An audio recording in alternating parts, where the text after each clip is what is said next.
The other day, I made a phone call and immediately felt that I was not heard. It is such a terrible feeling.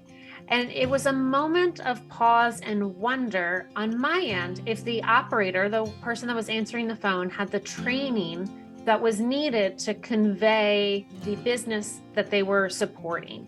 And it made me think that if they had the training, our interaction would have been very different and I would have felt heard and my outlook on that business would have been completely different. I also love when you know someone is smiling on the other end of the phone. You can feel that in their energy. Or if you're walking down the street and someone smiles at you, it is powerful. It makes you feel like this sense of belonging. That is what we're talking about today. My guest is the author of Smile and Succeed for Teens, a crash course in face-to-face communication, must-know people skills for today's wired world. Welcome to the Special Ed Strategist podcast, where we strategize all things special ed. Today is a really interesting conversation. There was many takeaways in this in terms of teaching and modeling for our teens. Whether you are a teacher or a professional, you do not want to miss this conversation today. I'm your host, Wendy Taylor, and I'm a mom and a special educator. I have sat on both sides of the IEP table as a parent and a professional. Over the last 25 plus years, I've made it my passion and mission to help parents and professionals bridge learning gaps, access special education services, and build kick-butt IEPs. If you want more tips, show us some love on social at Learning Essentials. If you are new to our podcast, give us a download, a share, and a follow. Let's get ready to strategize special ed style. Welcome to our show. I'm really excited to have Kirt join us today and have this really valuable conversation in terms of helping our students and our learners smile a little bit more and what that actually means. So welcome, Kirt, to the show. Thank you so much, Wendy. It's so nice to be here. Thanks for joining us. So can you just give us a little insight to what you do and how you support our diverse learners? Sure. I am an author. I'm a business person, but I also wrote a couple books. My first one is a crash course in customer service and sales. The one we're talking about today, I wrote for teenagers, and it provides them with a lot of the little skills, which I think we overlook nowadays, as far as saying please and thank you, cell phone etiquette, manners, how to be a great employee, things like that. So I provide schools and parents with those resources to help them help these young adults succeed, because a lot of these young adults probably have never had some of these skills taught to them, maybe in the schools or sometimes at home. You're absolutely right. And I find and that is why I think this is an important discussion for us to be able to share out to families that are listening, professionals, to help guide our young adults as they're transitioning into this world. And there's so much around them that is changing that little things tend to get lost or not taught maybe directly in the school system. And so I think having you on to give us the scope of how we can improve the outcomes of our learners is really important. So can you just tell me a little bit let's talk more about the skills you see as desirable for teens in the workforce. Sure. That's a great question. Years ago, I had a specialty retail store, and it was a kind of a cool place for teenagers to work. So we'd get a number of teenagers that would come in and they'd want to work there because it was back when windsurfing was popular. We had snowboards, inline skates by Rollerblade, all the Oakley sunglasses, the wetsuits from O'Neill. So I would get hundreds of kids who wanted to work there. But the skills I was looking for from an employer's point of view, somebody who has good people skills. And if I had a teen walk in and they were dressed properly, had great eye contact, smiled, and were polite, and asked me, could I please have a job application? I'm interested in working here. I was always thinking in my head, would this person be somebody who would be a good person to wait on Wendy, and would she come back? Or would this person cause me to lose a customer? Because I can't afford to lose a customer. So these skills we're talking about are really good social skills, answering that phone properly, creating a great first impression all the time. You can't afford to lose a single customer. Saying please and thank you, saying you're welcome, not yep, not no problem, being off those phones all the time. So those are the skills that are so important. Really, it's manners. It's things more that when I was little, we really didn't have to teach, but now we've overlooked a lot of these skills, and they are actually the skills that create friendships and that bring customers back time and time again. And I was lucky to have great teenagers working for me, but that was before cell phones. So I didn't have that problem to deal with. No, you didn't have, and social media Oh, and all of that to deal with. exactly. So what is the power of a smile? You know what? It's actually proven, and I know we don't really need to bring statistics in, but it is proven that when you smile, people buy more. And the power of a smile, it's proven also to make people feel better. I forgot what, if it's dopamine or whatever it is in your brain. I'm not a psychiatrist or anything like that. I try to remember those terms and I always forget them. But it is proven to make that other person feel better. And I'll tell you what, the power of a smile can change somebody else's day. I mean, I don't know about you, but I always try when I see somebody, if I'm walking by, just to smile and say hi, because you never know, You especially never with know. the elderly. I read an article years ago in Reader's Digest, and the editor of Reader's Digest, I've never forgotten it, said she was in the grocery store and she was behind an elderly woman. And the woman told the cashier, I haven't talked to anybody in a month. I thought that was so sad. So, smile and say hi to people. It might change their day. You never know what somebody is going through. And as far as work, when you smile and greet a customer properly, that really stands out, because how many times do you go to a business or call a business and that doesn't happen? So it really sets the foundation for really good, solid relationships, whether it's friendships or work relationships. And a couple of things. First, I think even if the person is answering the phone, you can tell genuinely if they want to be there and be a part of the conversation with you, right? And so I think that's important to convey to our teens. And Yes. also, I think in the world of texting and so forth, our teens are not really exposed to answering a phone the right way.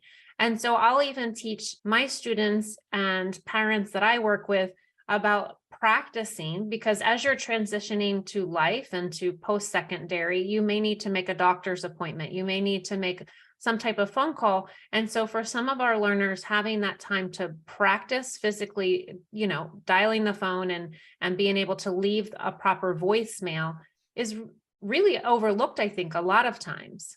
That's so well said, Wendy. And I never thought about the doctor's appointment, things like that. I'm always looking at things from a work perspective.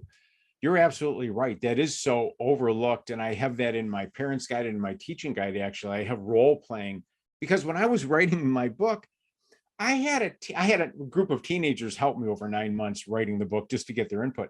And they said, you should put something in there about ordering a pizza. And I said, well, why? And this teen said, because my sister's terrified to make a phone call. Yeah.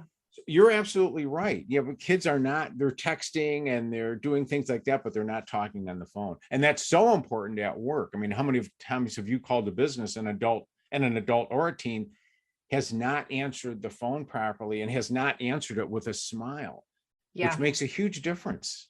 Right.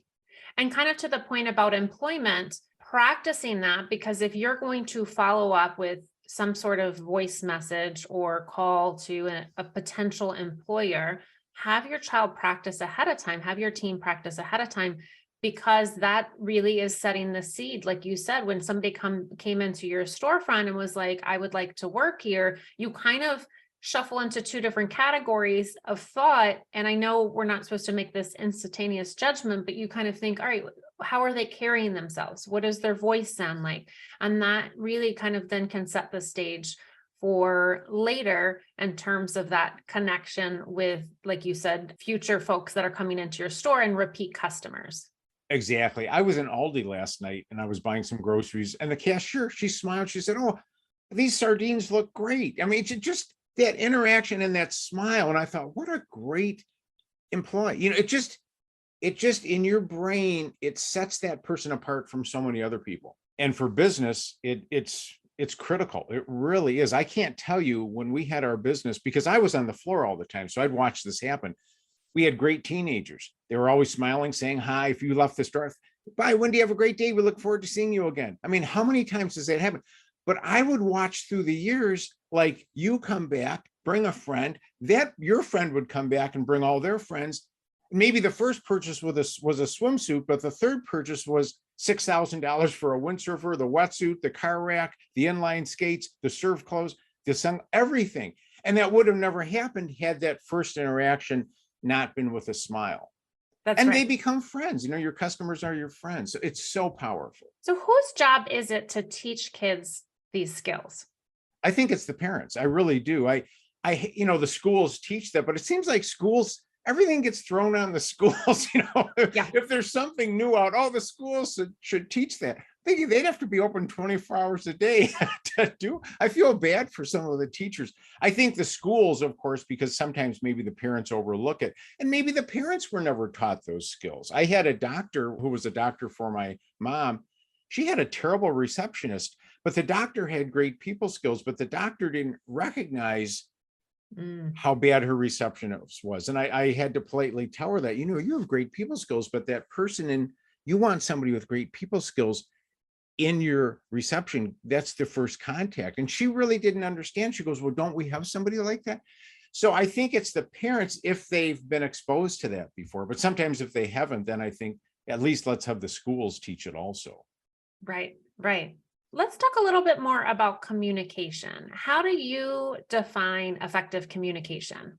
I think it's clear, it's concise, it's considerate and respectful. And by respectful, I mean that somebody's not on their cell phone. Have you ever, I'm sure your listeners, or maybe you've gone out to dinner and you're talking to somebody and they're checking their cell phone.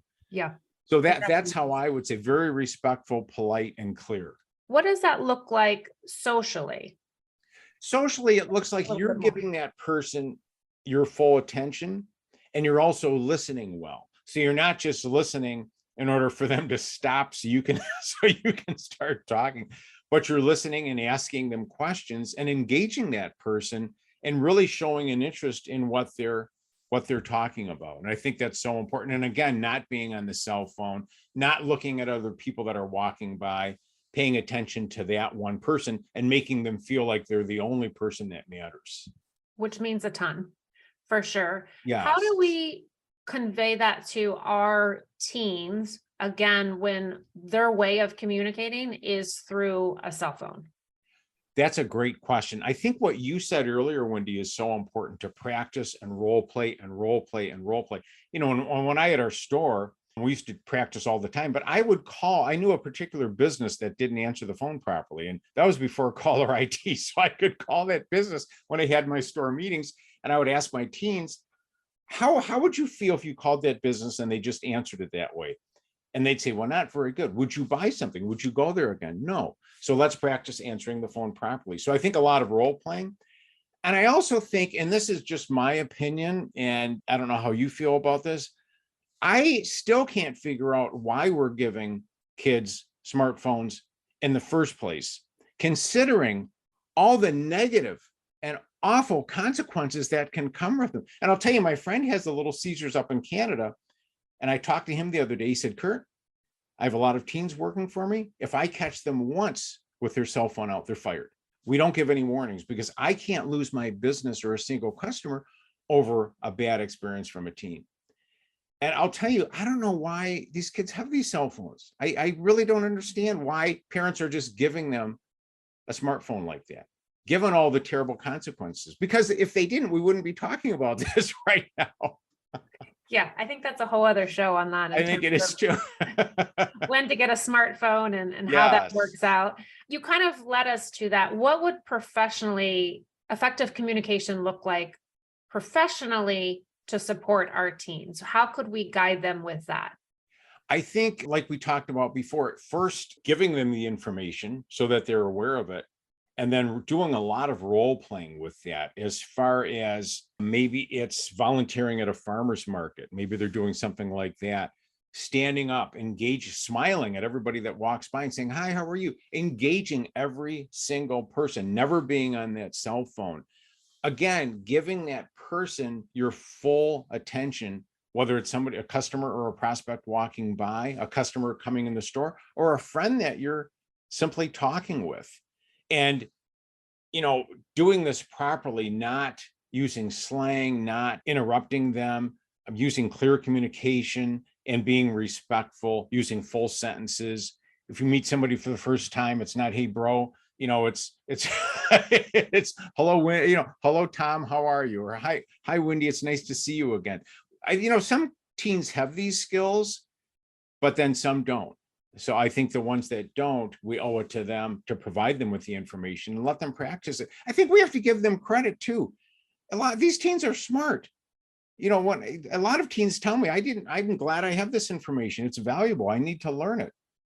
So they're no different than us. I think we just have to expose them to it.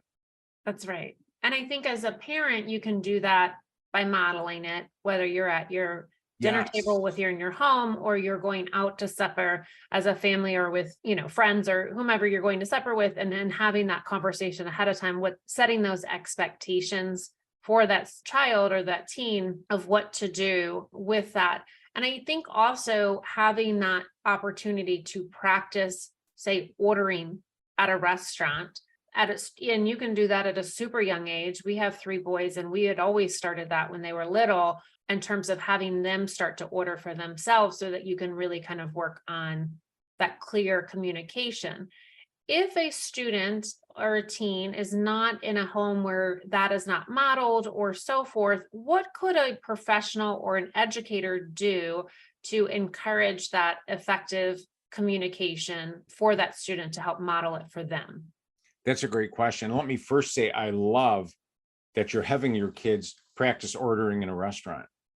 And I love that you set expectations up beforehand, because I'm sure you've gone to a lot of restaurants and you see the whole family on their screens, or the family's eating and the kids are on their screens.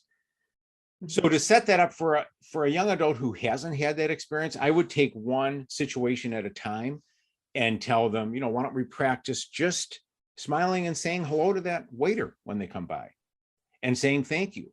Just those 2 things. And then modeling that, maybe having them try that, or if you're with them, model that for them. Because I think you hit the nail on the head. I think a lot of it is modeling, because what do teens see? They see their parents on their cell phones.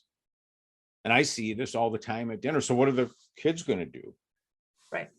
And that's a problem. So I think taking one situation at a time, taking a young adult aside and saying, the next time you go to a restaurant, just practice, like you said, practice smiling, saying hi to that waiter or waitress. And when they take your order, and just say, thank you very much.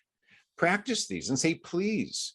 So putting all these into effect, I was volunteering for the Autism Alliance of Michigan, and I was teaching these young adults how to answer the phone properly. They were going into their first jobs, and they're great young adults. And one of the young adults raised his hand and asked me, why do I have to learn this? I'm just doing filing. I said, well, what if the receptionist is at lunch and you're the only one there to answer the phone? And he said, that happened to me yesterday. I just started my job 2 days ago. So let's prepare them before they're in that situation. Absolutely. And I know, as when I was in the classroom, I at some point had taught self-contained at the high school level, students that were juvenile delinquents and had learning needs and differences in a smaller classroom setting.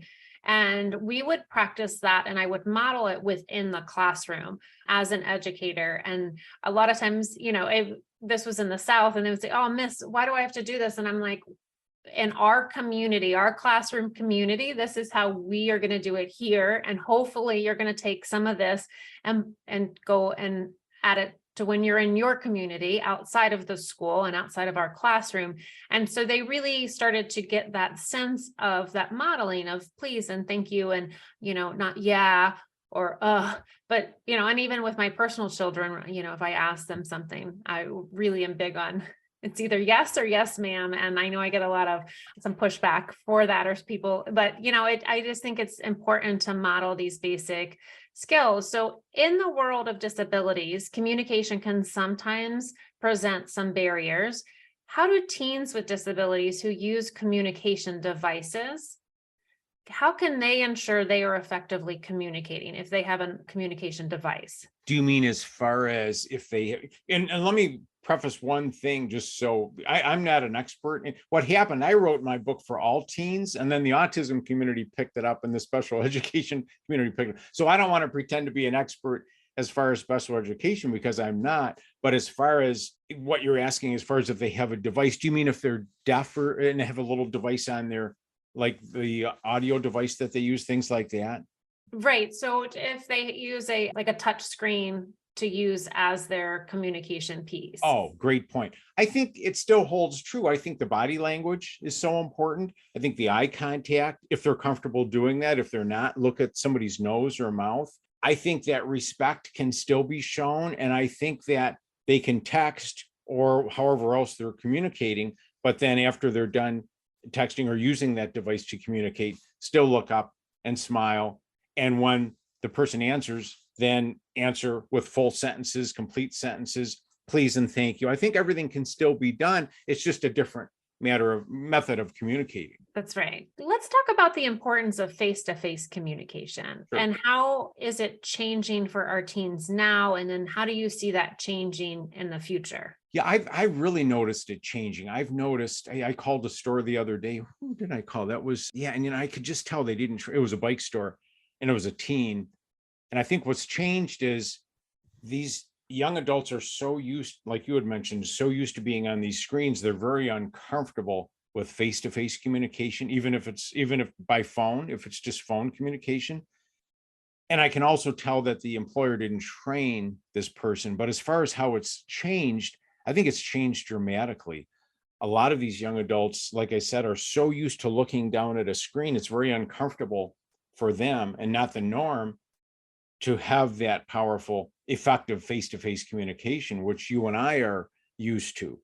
And I think the future, unless we do something to help these young adults communicate better, I think it's going to continue to get worse because the parents of these young adults and their parents and the kids, when they have kids, they're going to be on these cell phones even more. So I think it's good that we're stepping in to teach these social skills, because I think you can have both, but you need effective guidelines for those smartphones. And I think face-to-face communication needs to come first before the smartphones. And it seems like it's reversed now. What would you say some of those effective guidelines, what would that look like?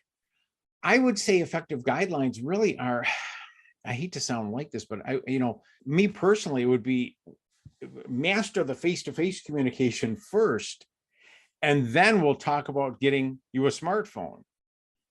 Those would be my guidelines, because we've done it the reverse way, and look at the problems that we have.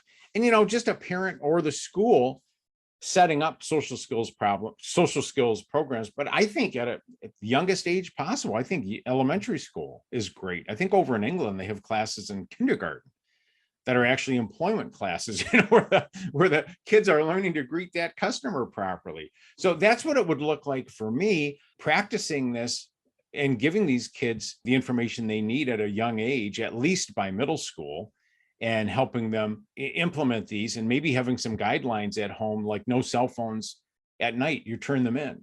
You don't have them in bed at 2:00 in the morning, because a lot of these kids are losing sleep. So at least turn those cell phones in. And other guidelines may be you're limited to 2 hours a day after you've done your homework and after you've done some socializing and playing outside. I think there are things that we can do to modify this. I mean, right now it seems like they just get up there, just give the cell phone, and that's it. Yeah. How can communicating effectively, so I'm going to kind of go the other direction, online. So communicating effectively online can be difficult. Yes. Do you have any tips or suggestions for this type of communication? Yes, I do. And I see this quite a bit. When you're communicating online, whether it's by text or email, that teen is still representing themselves or the employer who they work for. So you want to use the same type of professionalism that you would face to face, whether it's a LinkedIn message, a text message, a Facebook post, or a Facebook comment. I see this all the time with businesses. I can just tell they thought, oh, we have a teenager working for us, we'll have them moderate our Facebook page. Well, somebody like yourself might ask, what time is your restaurant open? I couldn't find it on your website. Hey, Wendy, we it's all shorthand, we OP, be like, at 5. and no thank you or anything. That's it. Or there's no response at all. So in that situation, it would be, for example, hello, Wendy, comma, thank you so much for your interest in coming to our restaurant. We're looking forward to seeing you. We open at 6 p.m. Please let me know if you have any questions. We are here to help. Again, thank you so much, Katie. What a difference that makes, doesn't it? Yeah. Well, So it sets the everything's got to be stage. professional. Pardon me? It sets the stage for what's to come once they enter that place of business. And again, if we're talking about employment skills for our teens, setting them up for success so that they can then carry these skills with them throughout life. And so I'm going to ask a question, but I'm not sure if you'll have the answer, but I'm going to ask it. For our teens with disabilities, working on effective communication can be done through that IEP or that individualized education plan. Do you have any ideas or thoughts that educators could do that we could put in that specialized plan for that student to help work on communication skills so that they can then transfer those skills from school to employment? Yes, I do. And I think that's a great question because that unemployment rate is so high and you've got so many bright students with disabilities. One thing I would highly recommend is to take these skills, practice them at home, a lot of the social skills, and then take them to a volunteering opportunity, such as maybe an animal shelter, where you can use these social skills and practice them and transfer them to the job setting. And you can also put that on the resume. For instance, if maybe you go to PetSmart. I used to volunteer there on weekends and they had the big animal adoption events. Well, I would notice a lot of the kids that were volunteering were just kind of sitting in a chair. They weren't going up and greeting a customer and asking, saying, hi, how are you? Thank you for coming today. What kind of dog or cat are you looking for? So if we can teach them the skills at home and then implement that greeting and that engagement with that customer, because that's going to happen when you're volunteering. And if you're at an animal shelter, you're going to see new people walk in and you just say, hi, how are you? Thank you for coming. Let them walk around a little bit, then go up and ask, what type of animal are you looking for? I'm happy to help you. And then when they leave, thank you so much for coming in. Things like that. And then when they go to the world of work, it's the same thing. It's just a different setting. And I think that's really important. I think it's amazing that you brought up the volunteer part on a lot of levels, but I really like the suggestion that you just gave in terms of helping guide them, because you do see students will come to volunteer.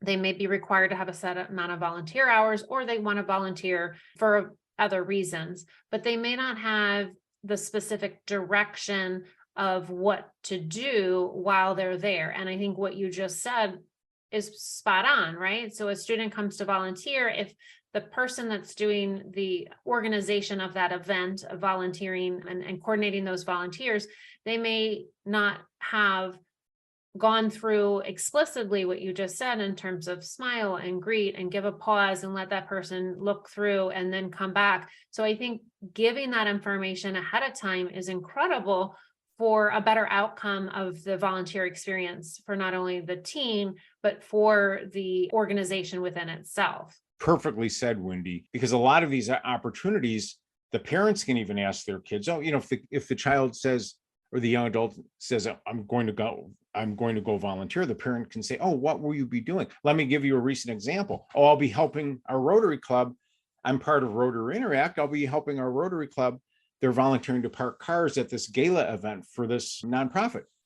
And the parent could say, well, what you want to do then, you want to create a great first impression, phones away, smile, greet that customer. And this is a true story because I had 4 high school kids helping me and they were great kids, but I had to constantly tell them, you guys get off your phones. We need to create a great first impression. You want to smile, say hi. These people might become major donors if they have a great first experience as soon as they get out of that car. And, it would make such a difference if parents could help them do that and practice with, what does that look like? I'm somebody coming to an event. How do you greet me? And how do you make me feel welcome? Because these people don't know anything about the nonprofit. They don't know where to go, direct them. Where do I go after I park my car, for example? I think that would really help. And the volunteering is so important. It's great for connections too. Yes. And I love that that's why you and I are recording this episode as we are, to provide that insight again for both professionals and for parents, because I think sometimes we may not think about that, right? We may not think, we're just like, oh, we're going to take our child over to this volunteer thing, but maybe not think about what could we model for them. So I think that was really valuable insight on your behalf to share that, to model, what are you think, what does that role look like? What could you do within that role? And as you said, on the other side, it really then improves the experience, the user experience of the individual that's attending this event, so that they then feel more connected to what they're doing. So I think it's a win-win all around. It really is. It gives that young adult more confidence. You had mentioned it earlier. The organization is happy. And if a young adult says, I'm going to go raise funds, then if I was the parent, I would teach them, okay, let's do some role playing on how to ask for the donation. And if you're at a table, don't sit, be standing, don't be on your phone, don't be eating, don't be talking to your co-volunteers. Every single prospect that walks by, hi, how are you? Invite them to that table, listen, and then when they're ready, let's practice asking for that donation. Would you like to donate today? And then be quiet. So, these are such important things, because so many young adults go to volunteer, and a lot of it is a fundraising event. And if they're not prepared, it doesn't make it very comfortable for them. They don't really want to do it again. And for the organization, it's not really a success for them, other than they had somebody, a live person at the table or at the event. Can the power of a smile be used for more than just a job setting or volunteer setting, kind of a work environment, in terms of like the social life for teens, right? So how do these essential life skills apply to social life for teens? Oh, that's huge. I mean, think about it. If a teen can walk up to somebody and smile and say, hi, I've seen you around and I just wanted to introduce myself. My name's Kirt, and see where that goes. I mean, it could be a lifelong friendship. Or if you see somebody in the hall, just smile and say hi. And after a month or two, you might see them at lunch and say, oh, would you like to eat lunch? You're smiling, taking down those barriers, making that other person feel special and welcome. The power of a smile is huge. I mean, it changes everything, because just think if that teen went up to that other student without a smile, what would that student be thinking? It's that whole saying, don't assume. Well, they might assume, oh gosh, this person's mad at me, they're going to start a fight, I did something wrong. But if you're smiling, they're much more welcoming. So it can create these friendships that a lot of teens don't have, especially teens, unfortunately, with disabilities. So what are some common ways to support our kids to discover their social skills? Boy, I'll tell you what, I think getting them out of the house, getting them off those devices, getting them in social settings, and you said it best with the restaurants, have them practice ordering, have them, I hate to keep bringing up volunteering, but it's really one of the most powerful things they can do. Get them out volunteering. The number one, I was listening to an interview with an author on happiness, and he said the number one thing that makes people happy is altruism. You have to drag them kicking and screaming to volunteer, but they'll talk about it the rest of their life. So I would say take your kids out to a volunteer event, make it a family event. Let them socialize with other people, introduce them, have them practice introducing themselves to other people. And there's all types of outdoor activities. You might want to take your kids hiking with another family, something like that. Have them practice those social skills. Even just going out, shopping or something. Have them practice just saying hi when you walk in a store. I think things like that, everyday events. Which make a huge impact. And so I've even had families, I've challenged families, and even my own personal children, that if you're in a social event and, if for whatever reason you're not very talkative, but, start with one question. I want you to ask one person that you don't know or you don't know very well, one question, and listen to the answer. And then I'm going to have you report it back. And then you can build from there. But it really is kind of starting to have them cross that invisible bridge of making those connections that you're going to need to do in the workforce. And also Exactly. advocating. I love it. Yes. Asking that one question, listening, getting to know that person a little bit better. And, activities, even I'm trying to think of other things families do together. The dog park, places like that are a perfect spot for your suggestion of asking one person a question. Definitely. With a smile. with a smile. Like, that's right. With a smile. How do we support our teens to define their own success? Well, I think we have to let our teens, do you mean success in life or success in employment, or both? I would say both. Yeah. I think not pushing them into something that they don't want to do. A lot of parents, I think, oh, I'm a doctor. My child has to be a doctor or something like that. Find out what they're interested in. Encourage them to pursue their own dreams. You never know. I mean, there are a lot of long shots, but I watched the Alan Jackson documentary the other night. What a long shot. But now look at, he's the country singer. Things like that. You just never know. Find out what they're interested in and try to support them in those things. And, they'll define their own methods of success, because they can try something and fail, and they'll learn from it, and then they'll try something else. I think that's really important, to help guide them towards things that they have an interest in. Should students or teens share that idea of success with someone else? Would that help kind of solidify their thoughts?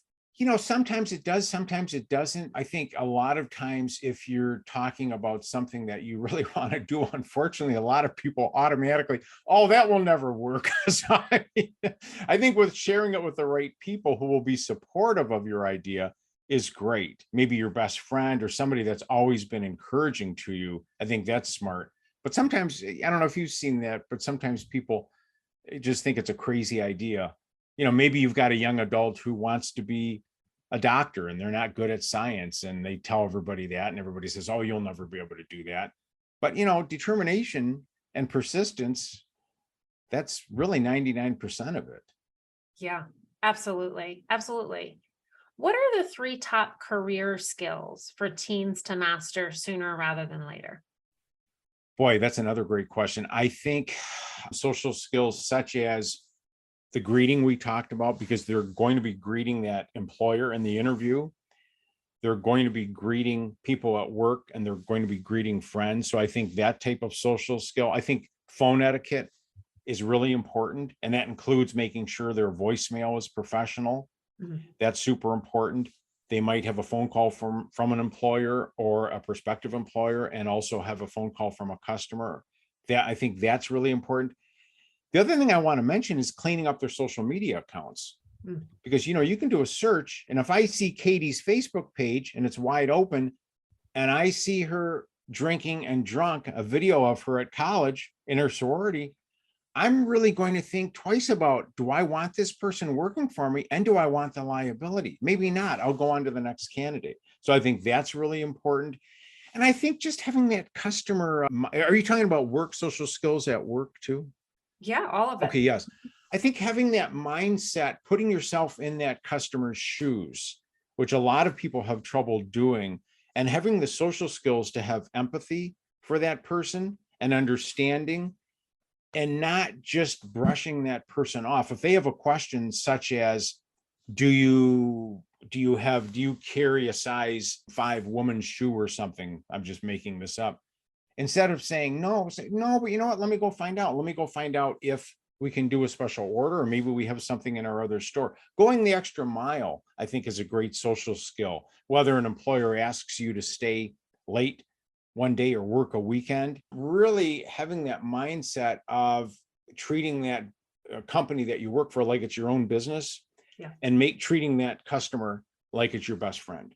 You have mentioned that the autism community has really held on to the essence of your book and your training. How have you seen that translate for students with autism, or students that are impacted with learning needs and differences?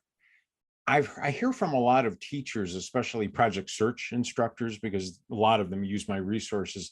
And a lot of teachers will tell me, it seems like a week after they get the materials, they'll say, you know what, I noticed my students, they're smiling more, they're friendlier to each other, and they're communicating properly and much better. I'm really looking forward to the outcomes with this. I see that quite a bit. And then I hear about different jobs people got. I had a employee come up to me. This was, gosh, a couple of years ago. I was at a store, and she was a young adult. She did not have a disability, but she said, she saw my wallet and my business card, and she said, oh, you wrote that book? And I said, yes. She goes, you know what?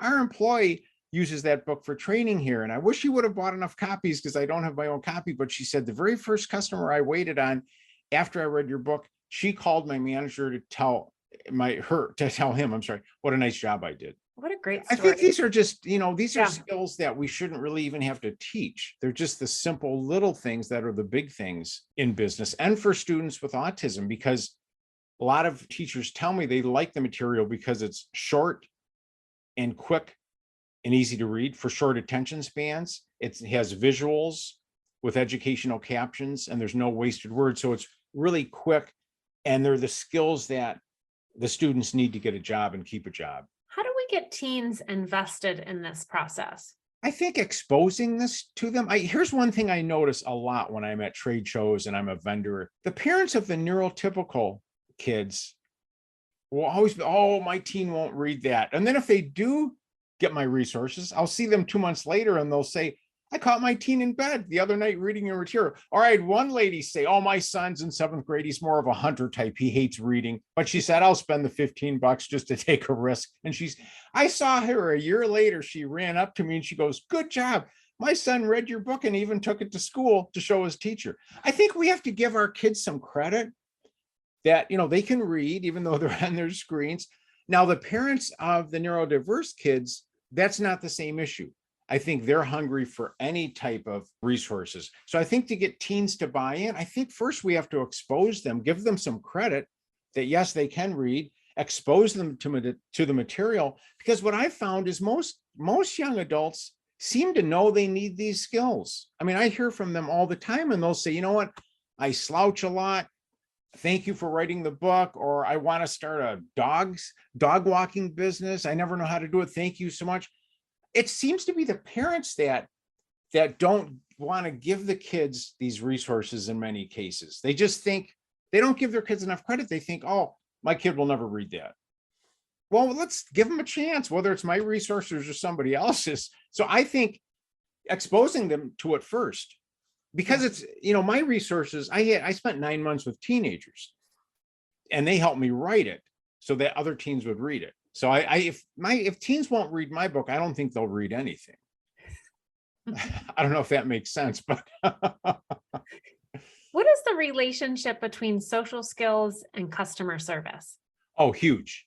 It's absolutely everything, because you can create a customer for life if that first interaction is positive, with a smile, like we talked about, with respect. The lifelong value of a customer, that's thousands and thousands of dollars. And think of all the referrals. And now with social media, if you give great customer service, you've got those great reviews. So it's everything, because as soon as you get a bad customer service incident, most people won't tell you about it.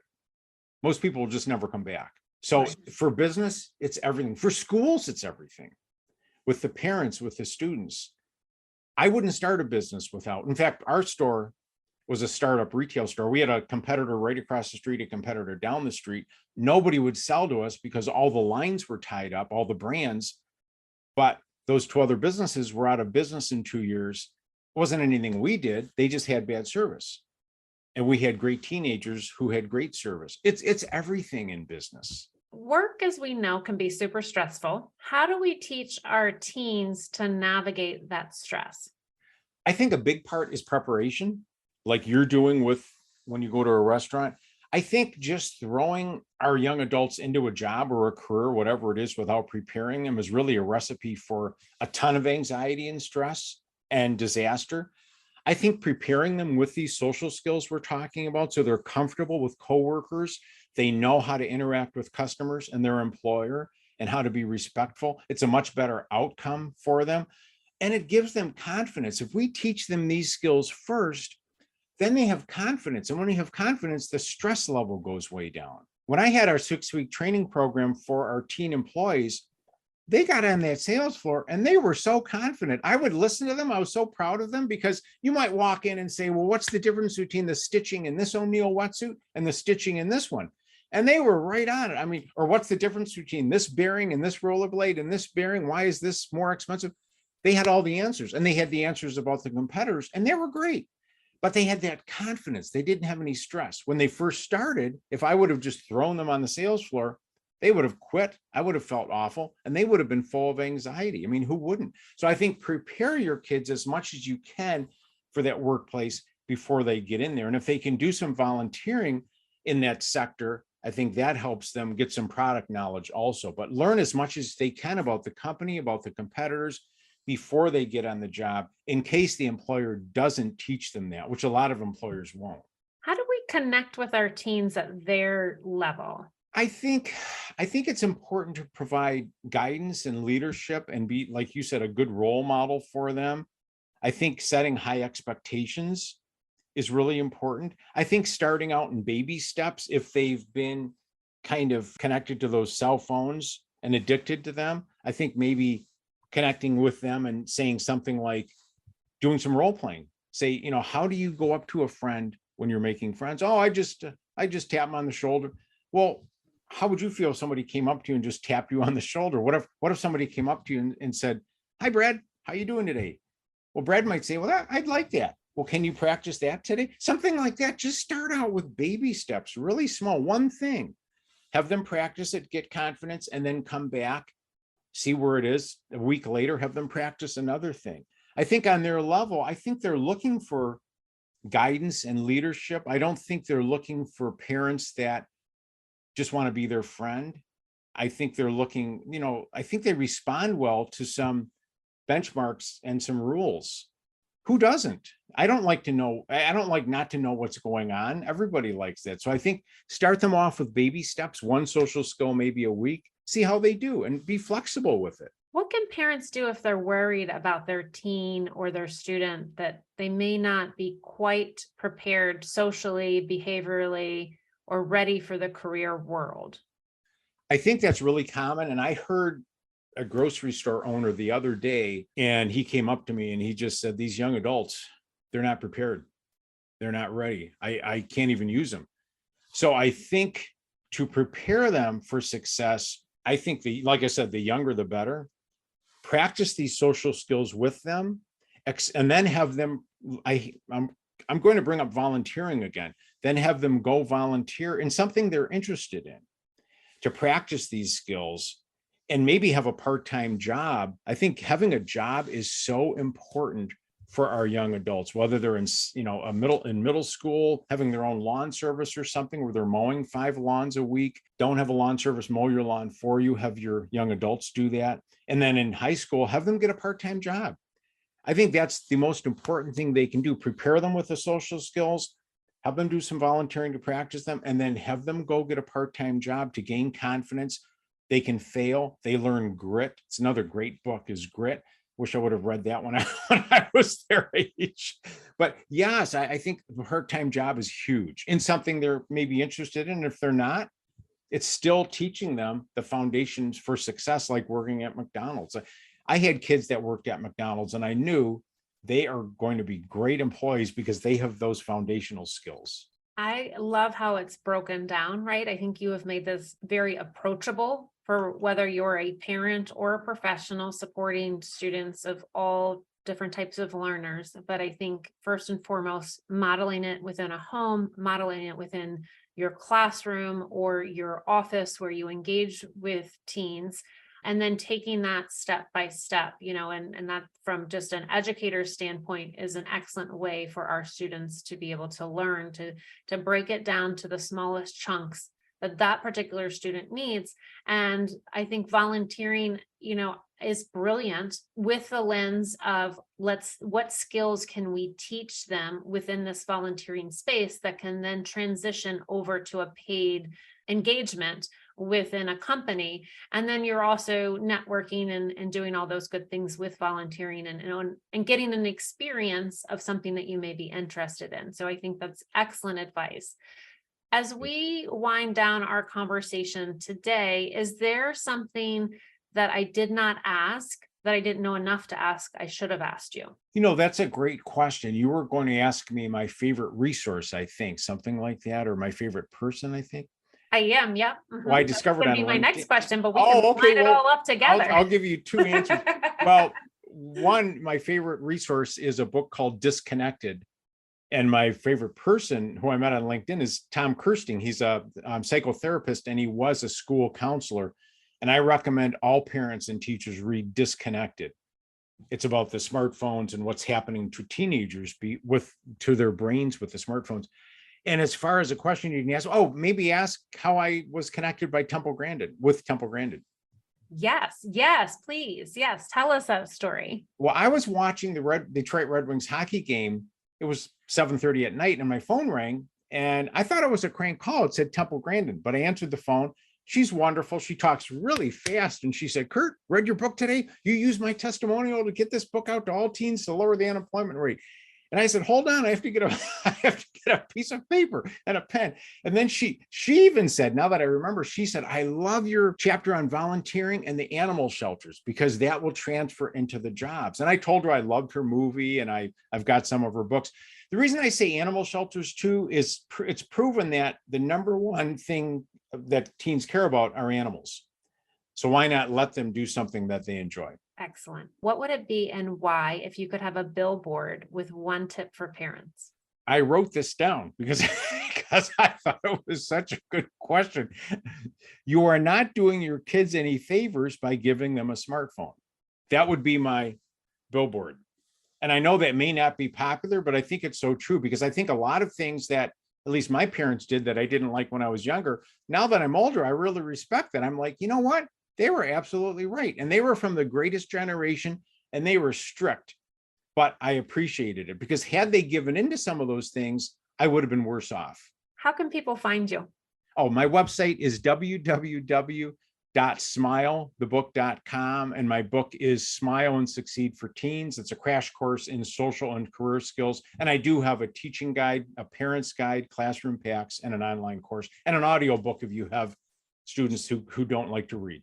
What is the best way for people to connect with you? If they go to either my LinkedIn profile, and I think you'll have a link to that, or they're welcome to contact me there. On my website, at the bottom of the page, there's a contact, or they can email me at kirt@smilethebook.com. That's KIRT@smilethebook.com. I am on Amazon, my books, but I'm happy to respond if anybody has questions or needs some guidance on different resources. Such a pleasure. I really appreciate your time, and I'm hoping that folks are listening and start to apply this nuggets of information that you have shared, because it's very easy to just start small and grow big and help our kiddos just be the best version of themselves and help improve outcomes when it comes to future education, employment, and independence. So thank you so much for your time. Oh, you're welcome, Wendy. Thank you so much. It's been an absolute pleasure. You bet. All right. Take care. You too. Thank you. Thank you again for listening today. What an important conversation to think about as we head into any type of support that we provide for our own personal children or the students that we support in and out of the classroom, and thinking about greeting others, proper phone etiquette, and cleaning up that social media account as a teenager as you're entering the workforce, so it doesn't come back to bite you.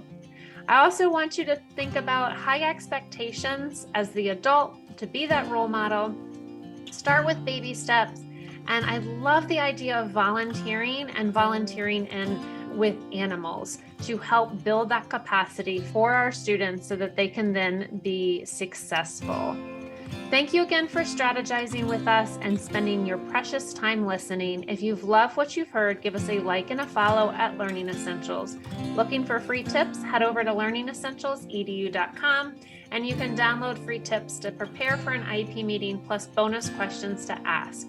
I'm your host, Wendy Taylor. If you need more special education support, visit Learning Essentials, where we provide an individualized and systematic approach to supporting students with various learning needs and differences through academic coaching and educational therapy, and Brain Camp, our executive function model. If you are a parent, I've got you covered through IEP coaching. Hope this conversation helps make it a great day.